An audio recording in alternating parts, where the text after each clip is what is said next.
Hi everyone, আমার আরো একটি নতুন ভিডিওতে তোমাদেরকে স্বাগত। আজকে দুপুরবেলা কি কি রান্না করেছি তো সেটারই একটা ছোট্ট ভিডিও নিয়ে চলে এলাম, তো দেখতে থাকো। অনেকগুলো ঝিঙে ছিল তো আমি সবকটা কেটে নিয়েছি, দিয়ে ভালো করে ধুয়ে কড়াইতে সর্ষের তেল দিয়ে আমি ওর মধ্যে দিয়ে দিয়েছি কালো জিরে, শুকনো লঙ্কা, ফোড়নটা একটু হালকা করে ভেজে নিয়ে একটা মশলার পেস্ট বানিয়ে নিয়েছি। দিয়েছি এর মধ্যে 2 রকমের সর্ষে, পোস্ত, একটু টক দই, কাজু বাদাম, কাঁচা লঙ্কা, ব্যাস এটুকুই। দিয়ে মশলাটাকে আমি কড়াইয়ের মধ্যে দিয়ে ওর মধ্যে দিয়ে দেবো একটুখানি হলুদ গুঁড়ো, একটুখানি কাশ্মীরি লঙ্কার গুঁড়ো, নুন, আর আমি চিনির পরিবর্তে দিয়েছি সুগার ফ্রি। অন্যদিন পোস্ত করার আগে ঝিঙেটা আমি একটু ভেজে নিই, কিন্তু আজকে পুরোটাই শর্টকাটে করব।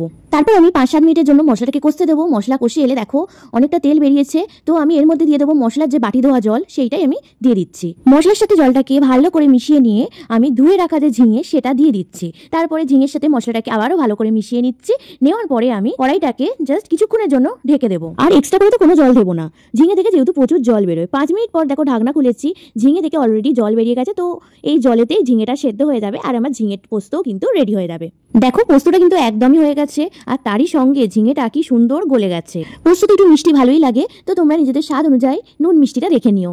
আমার শর্টকাট প্রসেসে ঝিঙে পোস্ত কিন্তু একদম রেডি। এবারে আমি বানাবো আর মাছ। ফ্রিজে কয়েকটা আর মাছ ছিল, বর বললো পুরোটাই করে নিও, আর রেখে লাভ নেই। মাছগুলোকে আমি এক এক করে ভেজে নেবো, তো মাছগুলো আমি ভেজে নিয়েছি।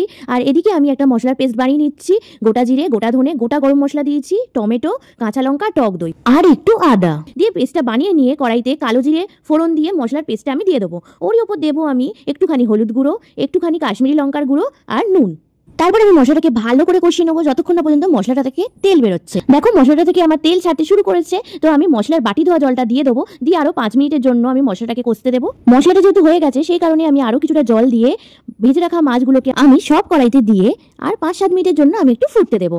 তো দেখো আমার মাছটা প্রায় হয়ে এসেছে। আমি নামানোর আগে একটু গরম মশলা গুঁড়ো দেবো, তারপর একটু মিশিয়ে নিলেই আমার আর মাছ কিন্তু রেডি। তোমরা কে কে আর মাছ খেয়েছো, কেমন লাগে তোমাদের জানিও। মাছে যদিও বা আমি একদমই ভক্ত নয়, কিন্তু মাছ কিন্তু আমার রোজই খাওয়া হয়ে যায়, আর না খেলে আমার বর তো ভীষণ রাগ করে। আর একার জন্য অন্য কিছু রান্না ভালো লাগে তোমরাই বলো। এর সঙ্গে করবো টক ডাল, তাই আমি একটা কাঁচা আম নিয়ে নিয়েছি। বেশ 2 দিন ধরে বর বলছিল টক ডাল করতে, তাই আজকে আমি বানাবো। তো এদিকে আমি একটু মুসুর ডালকে ভিজিয়ে রেখে দিয়েছিলাম। প্রেসার কুকারে ডাল আর আমটাকে আমি একসাথে সেদ্ধ করে নিয়ে কড়াইতে সর্ষে তেলের মধ্যে দিয়ে দেবো কালো সর্ষে আর শুকনো লঙ্কা ফোড়ন দিয়ে, ফোড়নটা একটুখানি ভেজে নিয়ে যে ডালটা সেদ্ধ করেছিলাম সেইটাই আমি দিয়ে তার মধ্যে দিয়ে দেবো নুন, একটু হলুদ গুঁড়ো। ভালো করে মিশিয়ে নিয়ে আমি দিয়ে দেবো 2টো সুগার ফ্রি আর দিয়ে দেবো একটা কাঁচা লঙ্কা। ডালটাকে তারপর 5 মিনিটের জন্য আমি একটু হতে দেবো। দিয়ে আমার মনে হলো একটু ঘেটে নেওয়া দরকার ডালটা, সেই কারণে আমি একটু ঘেটে নিচ্ছি। আর দেখো টক ডাল কিন্তু একদম রেডি হয়ে গেছে। যা গরম পড়েছে তাতে এই টক মিষ্টি টক ডাল খেতে কিন্তু বেশ ভালো লাগে। আমার মতন এই গরমে তো মনে হয় সবারই প্রিয়, মনও ঠান্ডা, শরীরকেও ঠান্ডা করে। আর এর সঙ্গে তো একটু পাঁপড় ভাজা হতেই হবে, আর এই পাঁপড়টা যেন তো ভীষণ ভালো খেতে। তো আমি পাঁপড়গুলোকে সব এক এক করে ভেজে নিচ্ছি। আমার যেহেতু আজকে মাছ খাওয়ার একদমই ইচ্ছা নেই, সেই কারণে আমি ভেবেছি খাওয়ার আগে একটু ডিম পোচ করে নেবো। কিন্তু দেখো ডিম পোচ করতে গিয়ে আমি আজকে সফল হলাম না, তাই মনের দুঃখে পোচটাকে উল্টে ভেজে নিলাম। এই হচ্ছে আজকের মেনু। তোমাদের কেমন লাগলো অবশ্যই একটা কমেন্ট করে জানিও।